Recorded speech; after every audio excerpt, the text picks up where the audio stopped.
Adrian, David, a very impressive setup you have here. Adrian, first of all, tell us, how did the two of you come together and get involved in the financial sector? David and I have been friends for quite a while, and we've got some mutual friends in finance. David set the business up some years ago, primarily corporate finance. My background is finance in the city for 10 years, then 20 years property investment and development. So it was a natural fit for David and I to come together 2-3 years ago. You talk about mutual friends there. One of them, of course, David, is Mike Harris, the owner and chairman of the New Saints Football Club. That's How right. did you meet Mike? I believe that was some years ago now. That's right. It was nearly 17 years now that I've known Mike, and again, it was through a mutual friend, business acquaintance, and I got the opportunity to be invited up to Oswestry to watch a game with the TNS, and I have to say I was a little bit apprehensive at first at going up to see the game, but I'm glad I did, and got introduced to Mike at the game. It was a good game. I can't remember if it was a win or not. I think it was actually, and we celebrated afterwards, and I just struck up a great relationship with Mike, and we've been friends ever since, really.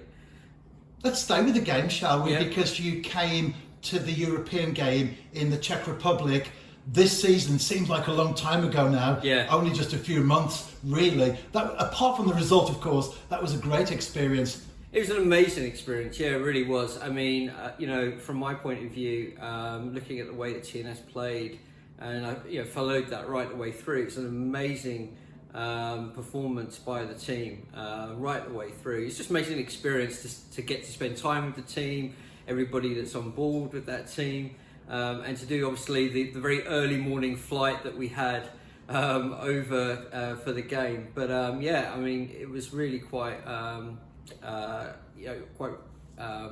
revealing just how much effort goes into making that team work the way it does. So very impressive stuff, yeah. And obviously I'm here for a very specific reason today. There is going to be a flag erected above this building at lunchtime. There is. So we bought this building about just over a year ago.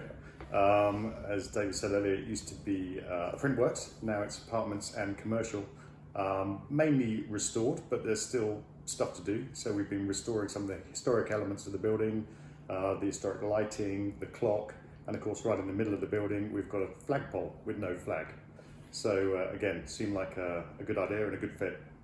And whose idea was it? I guess it was Mike Harris's. Let's put a flag on top of the building. I'd like to say it was a compromise between Marshall Street, our business, and Mike himself, which evolved over several coffees where we discussed all the different opportunities that could be availed from basically putting another additional story onto the building, which all seemed a little bit ambitious at the time. So in the meantime, we settled for having the TNS flag flying across basically West London, which is a landmark building with one of the busiest thoroughfares that there is in London. And we're on the Clapham Road, of We're course. on the Clapham As you Road. say, very busy road. Very busy, a lot of people are going to be looking up at that flag as they drive along. Thousands of people will be looking at that flag as they're driving along, yeah, every day. So it's a great way to show our support for Mike and for TNS. David, Adrian, thank you for your time so much. I think we're going up on the roof now to get that flag Get that in flag place. up. Thanks very much. Perfect.